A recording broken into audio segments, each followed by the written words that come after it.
Alright, thank you for joining me. This is the AfroDJMac noise and risers, swishes, rack. What I have here is just a whole collection of white noise. Got samples that are reversed, synthesizers, all kinds of things to help you with your transitions. And some fun effects to go along with them. So let's take you through here. First off, in here you can see everything. I've labeled them all. You know, sometimes it's hard to think of a name, so got a couple of these bass falls. These are samples of a synth I programmed to, you know, just make those downward sounds. Noise sample going up. Some of these, you know, have things like LFOs working for them to make them a little wobbly. Up here, I sampled some video games.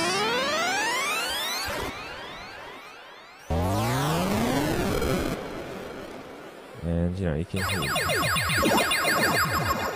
all kinds of crazy video game noises that might be useful for transitions. So, just to explain what I have here in the rack, it starts off with a flanger. So, I'm going to turn everything down here. These are easy to hear on like the white noise things.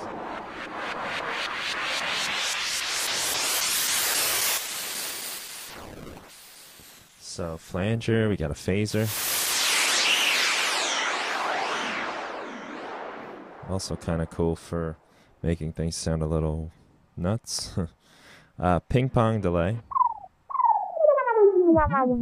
And this affects the time. So if you want to just see these effects. I'll close this guy out.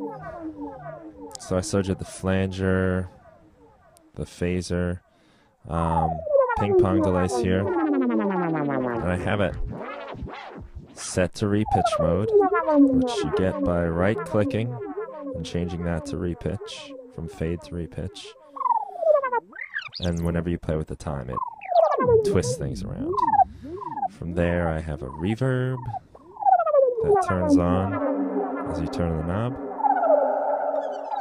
Turns off all the way to the left. I find a bit crusher to be pretty useful. That's actually back here.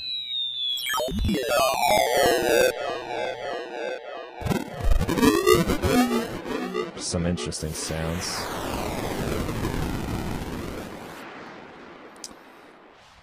Let's see.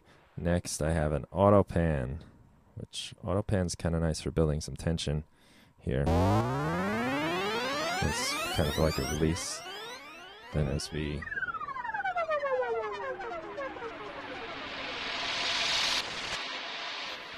yeah, feels like things are coming at you and getting all intense there.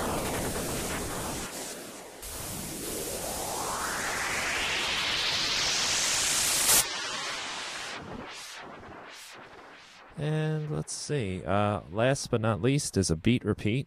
It's actually first in the chain, but this, as soon as you turn it on,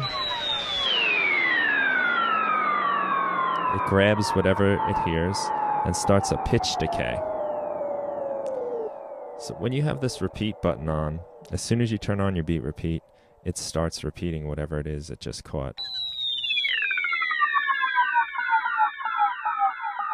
And I have it set so that the pitch decays a little bit each time. So does the volume over here.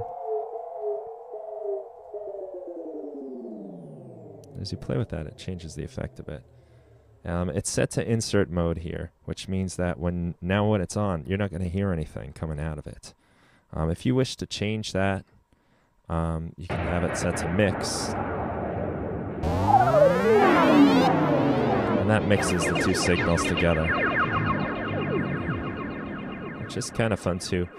But I kind of wanted this way just so that you have control over the actual sound once it's repeating.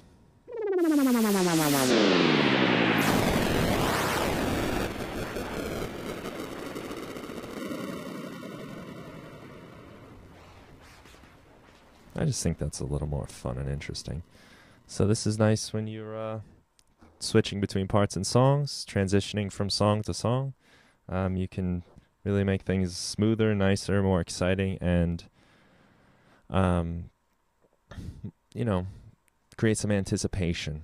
These are a lot of the things I use live, and I'm sharing them now with you. So I hope you enjoy. I think maybe we'll just end this on a little jam out. Thanks again, everybody, for your support.